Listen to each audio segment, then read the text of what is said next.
حضرت زینب رضی اللہ تعالیٰ عنہ اور حضرت رقیہ رضی اللہ تعالیٰ عنہ کا مختصر تعارف۔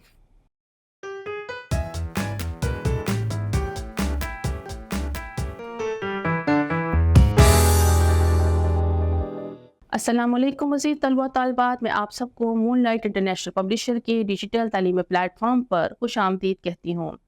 آج ہم نبی کریم صلی اللہ علیہ وآلہ وسلم کی صاحبزادیوں کے بارے میں پڑھیں گے۔ جب ہم اپنی درسی کتاب کا مطالعہ کرتے ہیں تو اس کے مطابق نبی کریم صلی اللہ علیہ وآلہ وسلم کی 4 بیٹیاں ہیں۔ حضرت سیدہ زینب رضی اللہ عنہا نبی کریم صلی اللہ علیہ وآلہ وسلم کی بیٹیوں میں سب سے بڑی ہیں، اور حضرت زینب رضی اللہ تعالیٰ عنہا کی ولادت بعثت سے 10 سال قبل ہوئی۔ آپ صلی اللہ علیہ وآلہ وسلم کے ساتھ حضرت خدیجہ کبریٰ رضی اللہ تعالیٰ عنہ نے بھی آپ کی تربیت کی، اور حضرت زینب رضی اللہ تعالیٰ عنہ کے بارے میں نبی کریم صلی اللہ علیہ وآلہ وسلم نے فرمایا کہ میری یہ بیٹیوں میں سب سے اس اعتبار سے سب سے زیادہ فضیلت والی ہے کہ میری طرف ہجرت کرنے میں اس نے اتنی بڑی مصیبت اٹھائی۔ حضرت زینب رضی اللہ تعالیٰ عنہ کی شادی ہجرت سے پہلے حضرت ابو العاص بن ربیع رضی اللہ تعالیٰ عنہ سے ہوئی۔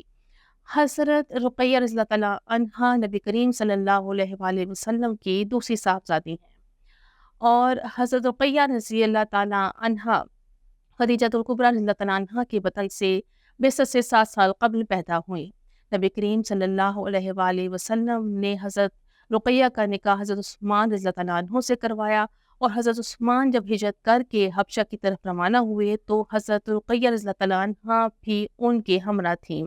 حبشہ میں ان کے بیٹے عبداللہ پیدا ہوئے۔ 6 سال کی عمر میں ان کا انتقال ہو گیا۔ غزوہ بدر کے موقع پر حضرت رقیہ رضی اللہ تعالیٰ عنہ بیمار ہو گئی، جس کی وجہ سے حضرت عثمان رضی اللہ تعالیٰ عنہ نے جنگ میں شرکت نہیں کی۔ نبی کریم صلی اللہ علیہ وآلہ وسلم نے خود حضرت عثمان رضی اللہ تعالیٰ عنہ کو ہدایت کی کہ گھر پر رہیں تاکہ حضرت رقیہ رضی اللہ تعالیٰ عنہ کی تیمارداری کریں۔